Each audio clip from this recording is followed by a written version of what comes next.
আমার হাতে এখন যে গাছটা দেখতে পাচ্ছেন অনেকের কাছে হয়তো পরিচিত, আবার অনেকেই হয়তো চেনেন না। গাছটা হচ্ছে অ্যান্থোরিয়াম। তো আমি অ্যান্থোরিয়াম সম্পর্কে আজকে কিছু কথা বলবো। যারা নতুন বাগানি, নতুন যারা গাছ নিচ্ছেন বা যারা অ্যান্থোরিয়াম নিতে, এই টাইপের গাছ নিতে আগ্রহী, তাদের জন্য আমার আজকের এই ভিডিওটা।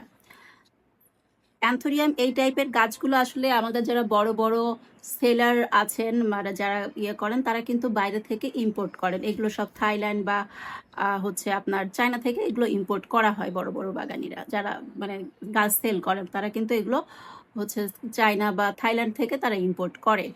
তো এই গাছগুলো যখন চায়না থেকে বা ইম্পোর্ট করে, তখন এগুলো দেখেন জাস্ট কোকোপিট, কোকো চিপস, এগুলো জাস্ট কোকো চিপসে কিন্তু এটা পটিং করা। কোকো চিপসে কেন পটিং করা থাকে? কোকো চিপসে পটিং করা থাকে এই জন্যই, যাতে গাছটা অনেক সময় পানি ধরে রাখে। কোকো চিপস কিন্তু অনেক পানি ধরে রাখে এবং ওজনে কিন্তু যাতে হালকা হয়। আমি যদি এখানে একটু ভারী মিডিয়া ইউজ করতাম, অন্য কোনো ইউজ করতাম, এই পটটার ওজন কিন্তু আরও বেড়ে যেত। তাতে আমাদের ইম্পোর্ট কস্টটাও কিন্তু অনেক হাই হয়ে যেত। তো সেটা করা যাতে না হয়, তার জন্যই কিন্তু কোকো চিপসটা ব্যবহার করা হয়। তো আমরা যখন খুচরা কারোর কাছ থেকে নিব, 1 পিস 2 পিস নিব, শখের বসে যারা বাগান করি 1-2 পিস নিই, তখন আমাদের করণীয় কি?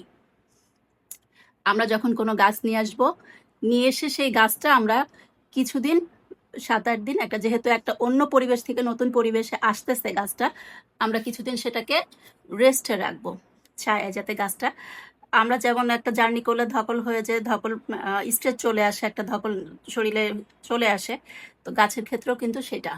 তো সেই জিনিসটার জন্য আমরা 5-7 দিন তাকে, কম করে হলেও 7 থেকে 10 দিন আমরা তাকে রেস্টে রাখবো। দেন কোকো চিপসে আসলে কিন্তু কোনো খাবার নাই।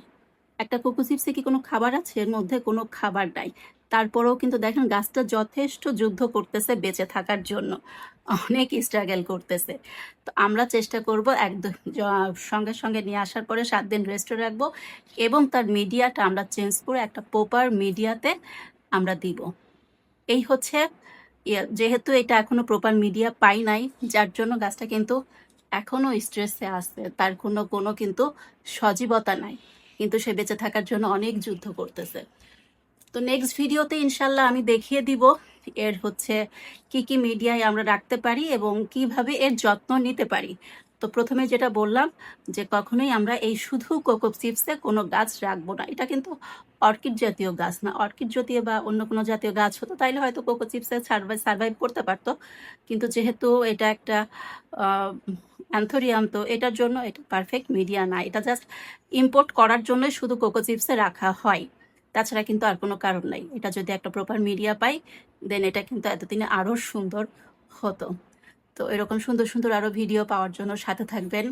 আমার শারমিন ইসলাম আইডিটাকে ফলো করবেন এবং আমার আইডি একটা পেজ আছে শারমিনস গার্ডেন, সেখানেও আপনারা একটা ফলো দিয়ে আসতে পারেন। আপনারা যদি এই টাইপের গাছগুলো কালেক্ট করতে চান, সংগ্রহ করতে চান, ইনশাল্লাহ পেতে পারবেন। ধন্যবাদ সবাইকে। Thank you for watching.